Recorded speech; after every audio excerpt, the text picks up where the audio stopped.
Okay, so hi everyone. As Daniel mentioned, my name is Kevin Miller. I'm a senior IT management consultant for my company, Delta Technology. My mission is to close the gap between IT departments and the businesses they support by opening IT to change. I'm also a Pluralsight author, and I've created 3 courses in the Managing IT series, which focuses on helping individual contributors acquire the skills necessary to break into the management roles. Today, I'd like to talk to you about leading in times of crisis.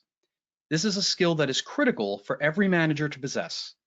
Today's crisis is coronavirus. Yesterday's crisis was a major weather event, such as a blizzard or a hurricane, an earthquake, or even a volcano eruption. Those events don't only disrupt work, they disrupt lives. We don't know what tomorrow's crisis will be, but we do know there will be another crisis, and another, and another. What can I say, folks? That's life. You can either choose to manage the crisis or allow the crisis to manage you. I'm going to talk about 3 main things today, some of which you already may know. My goal isn't to teach you everything there is to managing in a time of crisis. I only have an hour, and I admittedly don't have all the answers. My goal is to have you walk away with a few golden nuggets of information that you can use in your organization starting tomorrow. I'll start with creating and testing disaster recovery plans. Since this webinar is targeted towards a technical audience, let's clear something up right now. In our world, a crisis is a disaster. Coronavirus may not have taken down any systems or caused any loss of data, but it has altered the way most of us work for an extended period of time. Now, I'll admit, not many people I know enjoy spending time planning for what may or may not happen. But as I said earlier, tomorrow's crisis is inevitable. It's going to happen. The only thing we don't know are when and how bad it will be. So therefore, planning is not a waste of time. The second topic of this webinar is on how to effectively communicate with your team during a time of crisis. Thanks to advances in technology, we have a plethora of communication methods these days. There are so many choices, though, that you are bound to get disagreement among your team on which method to use and when. You have phone calls, email, texting, WhatsApp. The options are endless.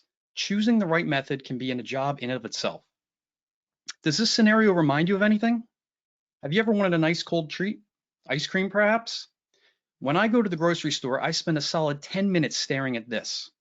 I'm guessing some of you do too. Well, now there are this many apps for communication, each with their own pros and cons. And trust me when I tell you, just as not everyone on your team is going to want the same flavor of ice cream for their next birthday party, not everyone is going to want the same method of communication. In this webinar, I won't give you the answer on which method to choose because I don't know your situation and I don't know your team, but I will talk about how to approach selecting a method of communication. The third topic is how to show up in your interactions with your team. Your team is looking for leadership. If you are directly impacted by the crisis, you may have to delegate your responsibility. If not, you need to lead the team with the understanding that people are all impacted differently. I'll wrap things up with a recap at the end. And finally, feel free to ask questions at any time during this webinar via the chat window. We'll pick a few throughout the webinar and answer them at the end. If we don't have time for your question, reach out to me on LinkedIn and I'll try to answer as many as I can there. Okay, let's jump in. I love scuba diving. Here are some photos from my personal collection for you to enjoy while I tell a story. Now, I promise this is on topic, so stay with me. For my 30th birthday, my wife bought me scuba diving lessons. And it's an awesome gift, by the way. I highly recommend it. At the end of the lessons, you take tests and you get certified. Now, it's important to know that certification is not required by law in the United States. All right, so I go to these classes and I spend about 3 hours a day, twice a week for 4 weeks. Totals about 24 hours with a mixture of classroom lessons and in the pool time so I can practice my new skills. And why do you want to practice your new skills? Well, you can try to learn something by someone telling you, but by doing it, you remember things. You get repetitive, you get the muscle memory, and that's what you want when you're practicing anything with scuba diving. There's a written exam as well as a physical exam. Now, the written exam is going to be on things such as what are the rules? Don't hold your breath. You remember to breathe, remember to ascend slowly when you're going up, right? Because you don't want to get the bends and things like that. But there's also a physical exam. And the physical exam is what happens if your regulator, what you breathe out of, falls out of your mouth. You want to be able to find that and put it back in without panicking. And that's something you want to practice, and that's what the pool time is great for. So the exams allow you to build confidence.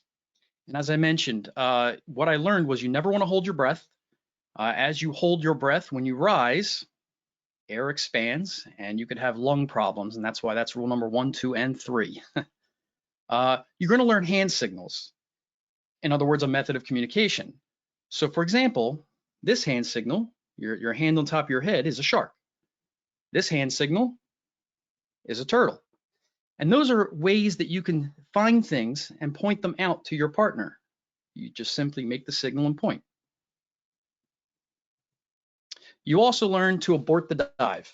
If something goes wrong, you want to be able to get out of the water. And it may not be something terrible. It may just be simply, I can't see too well. This isn't enjoyable. I'm on vacation. I want to get out. So now the big question, why get certified? You give up a lot of your own time.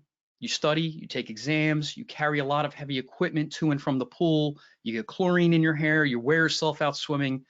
A lot of downsides to getting certified, but it's important to know, as I mentioned earlier, certification is not required by law in the United States, but it does provide a common language, those hand signals.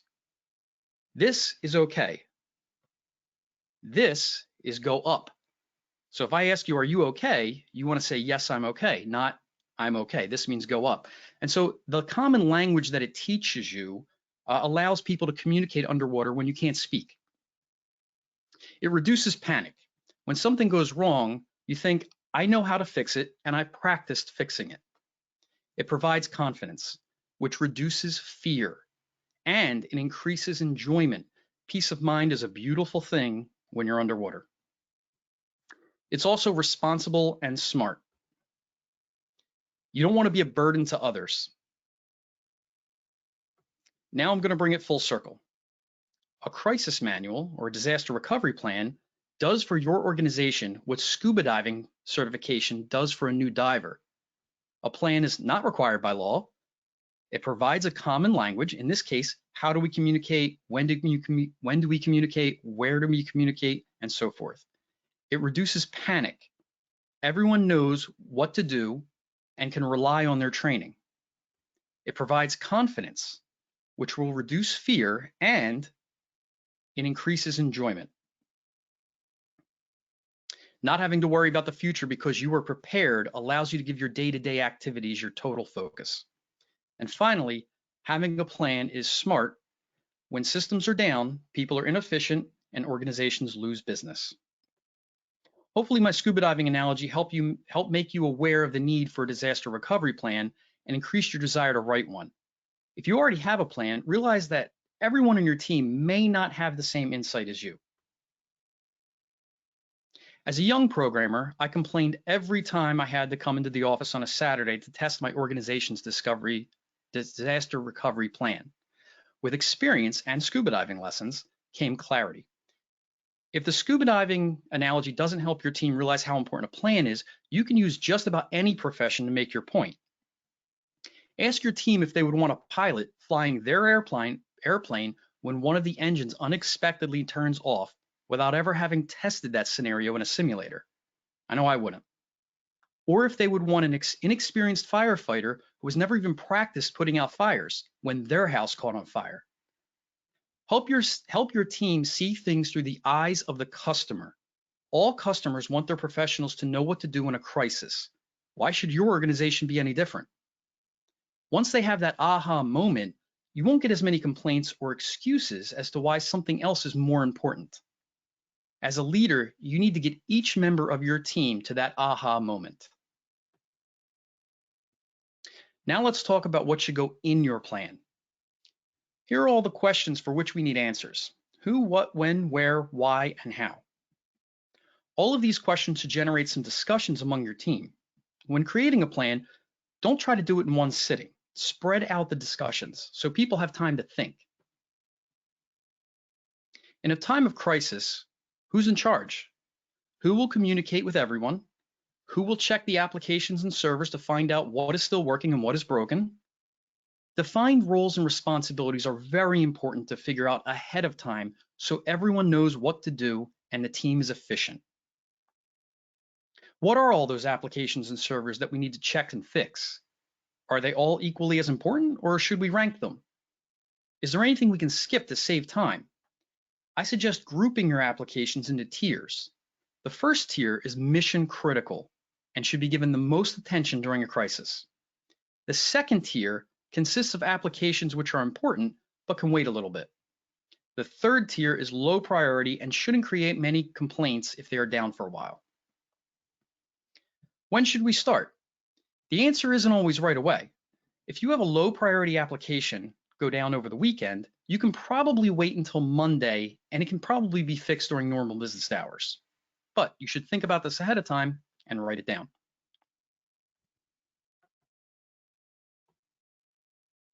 Where are the backups? If your server goes down, you need to spin up new ones, and you need to be able to get to your backup files quickly. Not too quickly, though. You don't want to store them in the same building. If your building catches on fire, your backup files will be lost along with your servers. So backup files need to be stored off-site.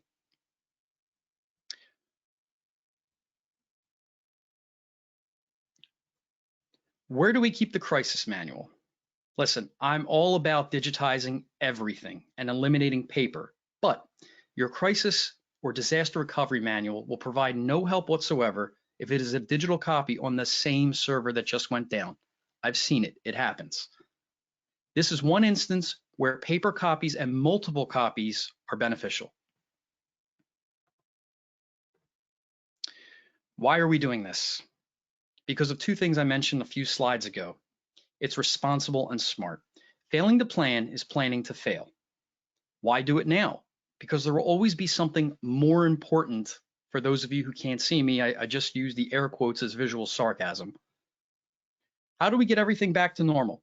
These are the detailed and ordered steps to get your systems back up and running. This will take up 90% of your manual.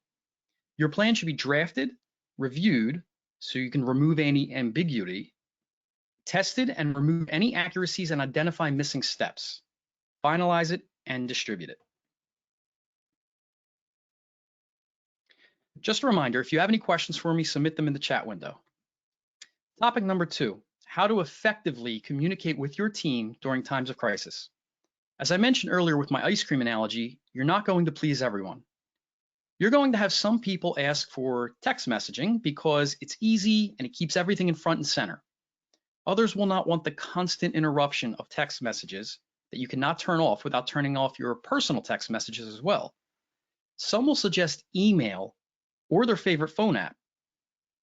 Others may just want to hop on a conference call at a scheduled time throughout the day, so there's no misunderstanding. Each has its advantages.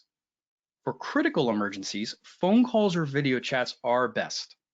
Communication isn't just the words we use.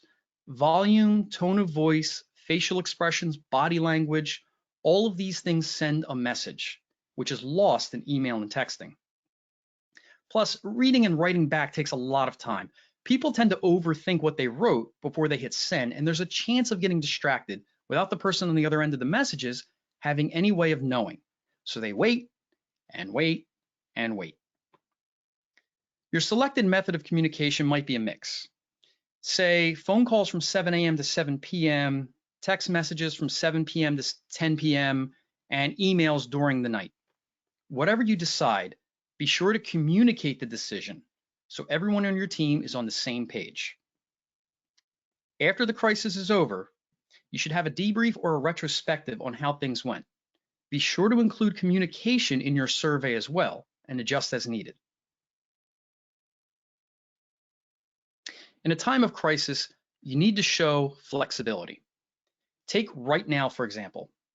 The coronavirus is impacting people at every organization across the globe. Your team may be working from home, while their spouses are also working from home, and their 3 young children are from home from school. They cannot take them to daycare, and they especially can't drop them off at grandma and grandpa's house right now. Their performance is going to suffer if you as their leader are not flexible.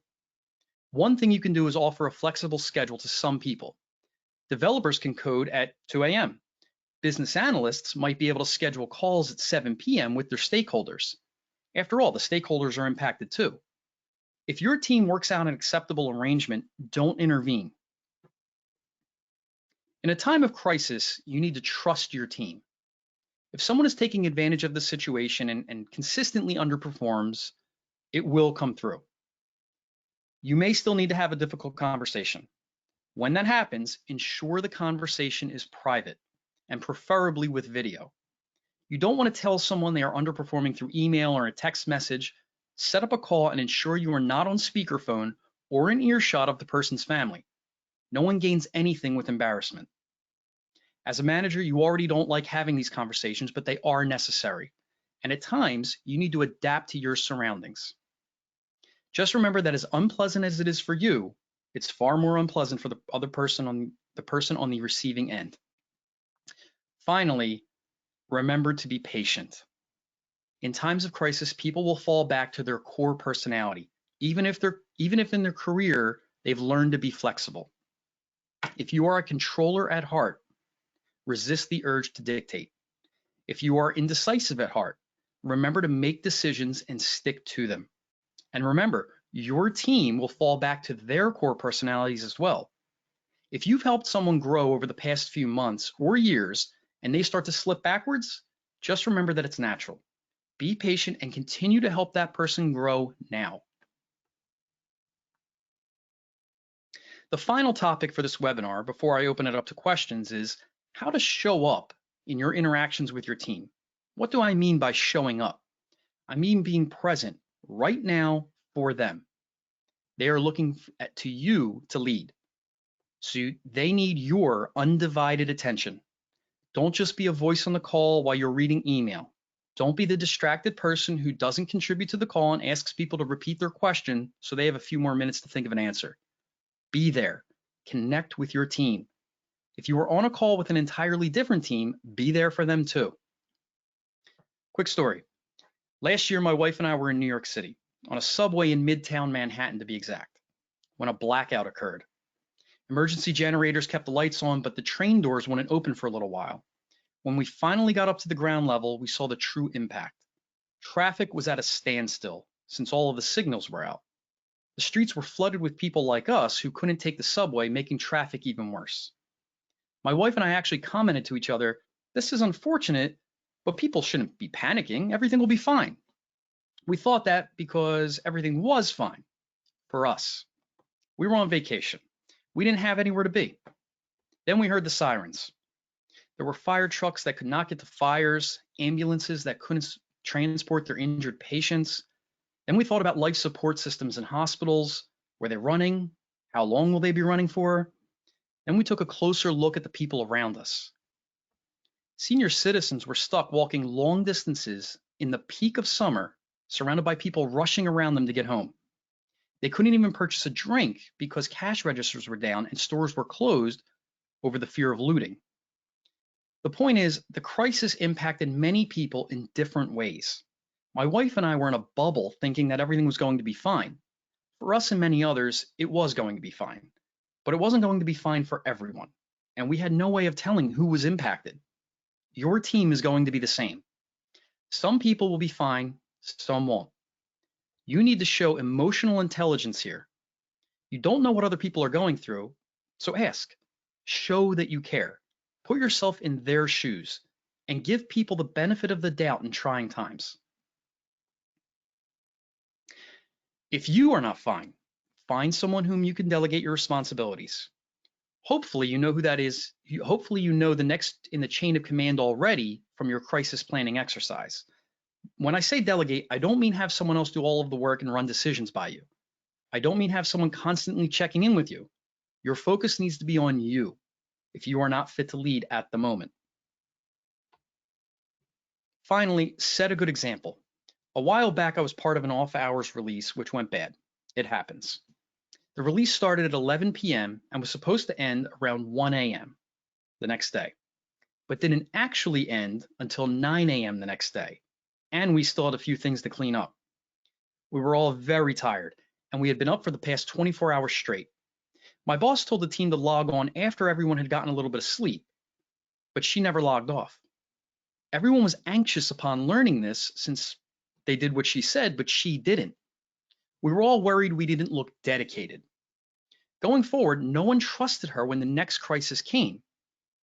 You set a good example not by staying online and looking more dedicated than everyone else, but by saying what you'll do, being transparent, and doing what you say, being honest.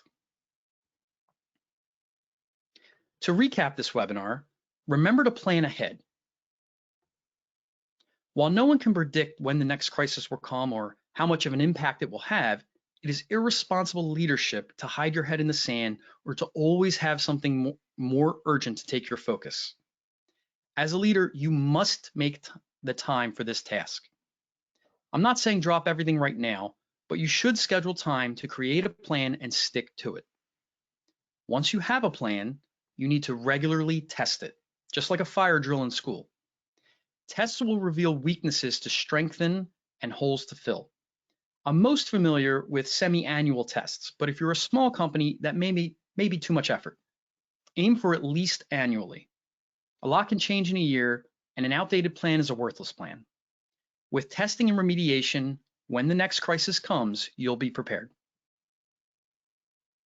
I've learned two things in my lifetime that I would like to share with you now. It's a big world out there, and I'm not the only one in it. Your team members may be directly or indirectly impacted by a crisis, and you need to show empathy and emotional intelligence. I believe that for most technical people, including myself, this does not come naturally. That's okay, because the good news is you can improve this necessary skill by reading and learning from others. If you cannot lead during a crisis, delegate the responsibility to someone who can, completely. Don't ask for constant check-ins and give the impression you need to approve all actions. Either be all in or all out. Governments have a chain of command, and your organization or team should too. Find people you trust and prepare them to lead. Some organizations call this succession planning, and it's important in a crisis situation. If you can lead during a crisis, stay calm and follow your plan. But what if you don't have a plan? Many of you may be watching this webinar because the coronavirus snuck up on you and your organization, disrupting everything before you could put a plan together. If that's the case, and even if it's not, it's important at times of crisis to say what you'll do and do what you say. Transparency on what you're thinking goes a long way in settling the nerves of your team. No one likes surprises, especially when their livelihoods are involved. If you're silent, people will lose faith and trust in you. If you say something but don't do what you say, people will still lose faith and trust in you. If you are honest and upfront, even with negative news, people will keep faith and trust in you, even if they don't like the news.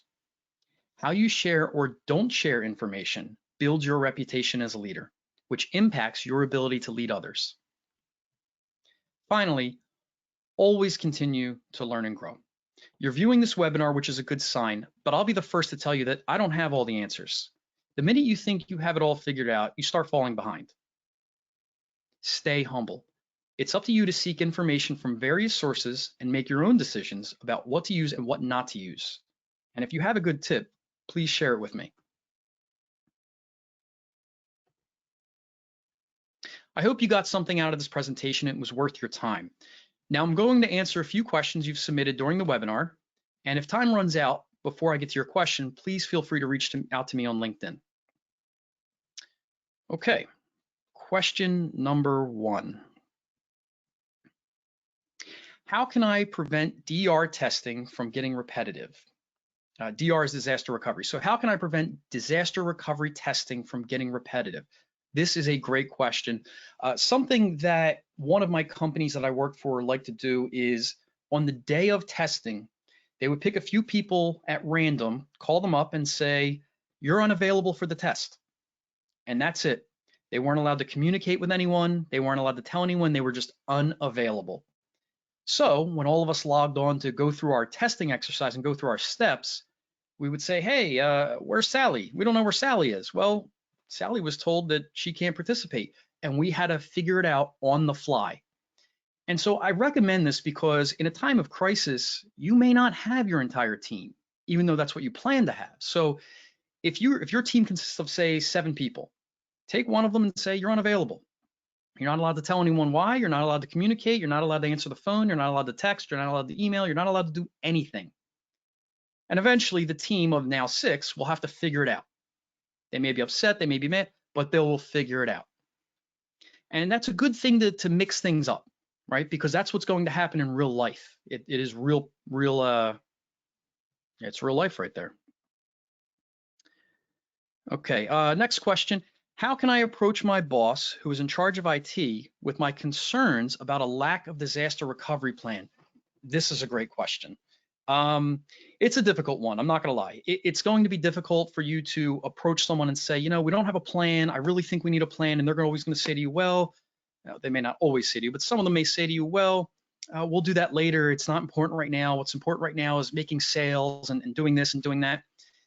True. All of those things are important, but it is important to create that disaster recovery plan. As I mentioned, it is smart and it is responsible. Something you can do if you're not getting the positive reinforcement and the positive feedback from your boss is work on one yourself. Maybe it starts off with just your group, your responsibilities. You can write down the steps, and when you're done, you can test them, and you could say to your boss, hey, I really think we need to, we really need to have a disaster recovery plan. And by the way, here are my steps, and I want you to take this as a good start. That way you're showing initiative. You're showing that, you know what, I can't control the entire department. I have no say on what the team does, but I've done my part. It's up to your boss to continue with that. Now, if it still doesn't go anywhere, what you want to do is, the last thing you want to do is go over someone's head. That can cause you a lot of trouble. What I would say instead is go to your peers. Go to your peers and say, hey, listen, I started a disaster recovery plan. Right now it's 1 page. It's just my stuff. I'd like to get your stuff on there too. Do you mind if I sit with you and write it down? They may want to do it themselves. They may want to talk to you. They may want to look at yours, but eventually now you'll have 2 people, and 3 and 4 and 5, and you can just kind of organically grow it from there. And so that's what I would recommend. If someone does not have a disaster recovery plan, is not willing to put the time forth, you can always do your part.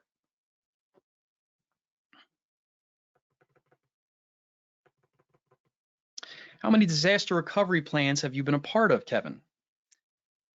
Let's see. I have been a part of at least 6, and I've written 2, and then I've led 2 others. And so when I say I've been a part of 6, I've been at 6 different companies where I had steps to do. I had an active participation role. I logged on Saturday morning, and we brought servers down and brought them back up. The ones I wrote, I actually gathered the feedback. So now I have a team. I'm a project manager. I'm gathering a team, and I'm gathering all of their information. I'm ensuring everybody contributed. I'm getting their feedback on how should we communicate, when should we communicate, what should we communicate, and so forth. Who's the backup person if I'm not available to run point on this? And that was for 2 companies. And those are, depending on the size of the company and how much responsibility you have, those can run anywhere from 5 pages to 20 pages to 50 pages, who knows. The 2 that I've led at companies, I actually went around to various departments, and we had an entire exercise for disaster recovery. Each department had to put their plan together. And then I was part of the committee that would assemble all of that and distribute it, but also we reviewed things to see what had to go first between the departments.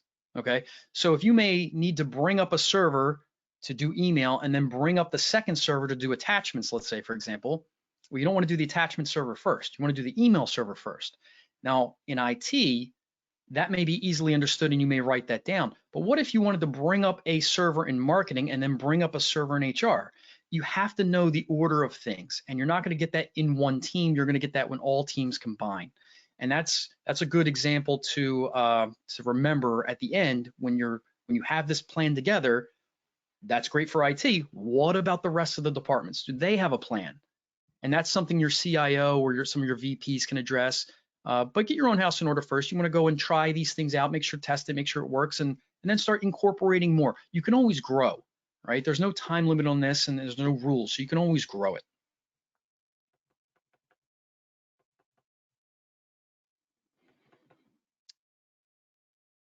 Okay, I think that's all of the questions. So I'm gonna turn it back over to wrap things up. Thank you so much, Kevin. Just a lot of great content and very applicable right now, obviously. And thank you to everyone who joined us. Kevin, I wanted to give you the opportunity to maybe leave one final takeaway with the audience, plug something, whatever you want to just kind of leave as your final thought today. Thank you. So thanks for your time, everyone. If you're looking to build more managerial skills, I offer 3 Pluralsight courses to help you on your journey. I hope everyone has a great day and stays safe. Until next time, I'm Kevin Miller, reminding you to always be open to change. Thank you so much, Kevin. Just as a quick reminder, we did record this presentation and everyone here will receive an email in the next couple of days with a link to the recorded version of the webinar. So if you want to rewatch part of it or share it with a colleague, that will be an easy way to grab the link and send it to them. And one other reminder is that we have webinars quite often. We try to do a couple a month here at Pluralsight. So I always just recommend people keep an eye on our Twitter account because we